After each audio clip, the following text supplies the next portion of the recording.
Hi, this is Black Philanthropy Speaks with Dr. Brandy Jackson. Today we're going to talk about the power of asking. I learned about the power of asking at the age of 20. I had just graduated from, I had just finished my first year at Fisk University, and I didn't have enough money to go back. And so I was distraught. I was like, I don't know what I'm going to do, how I'm going to get this money. And I had such a great, fun-filled year being at Fisk, learning more about Jesus. I was just inspired. And I remember going home being encouraged not to go out with a fight, or I needed to fight, but I just didn't know how to. So I go home. It wasn't a great summer to start because my grandfather had passed away. But the key thing, what he did ask me to do is to ask God.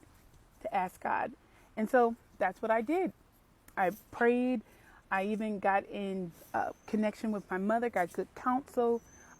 She prayed and it clicked. I need to write letters. I need to ask individuals to partner with me, to partner with my vision, my goal to finish my degree at Fisk. And so that's what I did. But my mom got the door open. We went to go speak to my superintendent at the time. I'm only 20 years old. He gave me $700. Wow. I'm just inspired. But I went home. I got 2 jobs. I did not like these jobs, but I worked 2 jobs that I hated. And I put together a letter. I put together a plan. I'm going to start sending this letter out to people, asking them to help me. So by doing so, I sent a letter to specifically an individual who helped me with the scholarship. And so by doing so, by sending this scholarship, this letter to this woman, I put my entire plan that I was going to work 2 jobs. This was my financial aid. Mind you, pause, I called my university every single day to the point they would just pick up the phone. Hey, Brandy. I was persistent. I did not give up. And so, people would say, oh, you're going to Fisk? Yep. Going back to Fisk University, knowing that maybe it was a possibility that it wouldn't happen. Well, as I continued to get closer to going back to school, my family said, hey, we're going to help you. We're going to help you go back to Fisk. So I'm like, thank you. I'm brought to tears. And so I go back to the jobs that I don't like, and I don't care. I'm like, I'm going back to my university. Well, I get a call all of a sudden on this Friday. And so this woman says, did you send this letter to such and such? I'm like, I did. And so she said, well, she wants to help you, with your studies. I'm thinking, wow, this is great. I'm going to have book money. She gave me more than enough. At that time, I needed only $4,000. She gave me $7,000. And so I remember going back to Fisk University. My whole family was amazed. We were all amazed.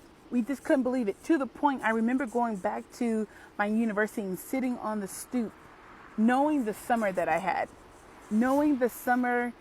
that had I not asked individuals, I would not be where I am today. So I'm saying a few things that what we can take away. Number 1, the power of asking is courageous. We don't know if on the other side you're going to get what you believe, what you're asking for, but you got to do it anyway. Number 1. Number 2, you have to put toward a plan.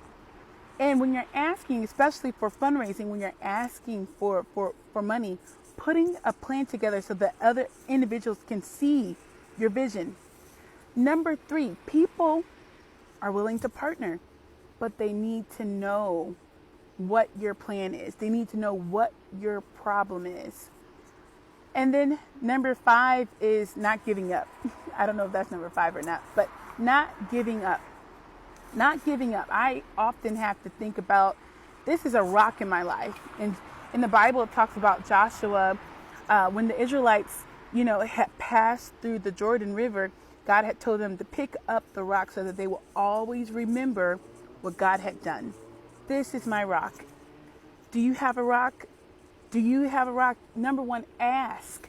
Ask. You have some rocks in your past that God has given you. Reminders. So that is the power of asking. It's never easy to ask in fundraising, but you have to do it. You have to do it. And so that's it. Black Philanthropy Speaks. Have a great one.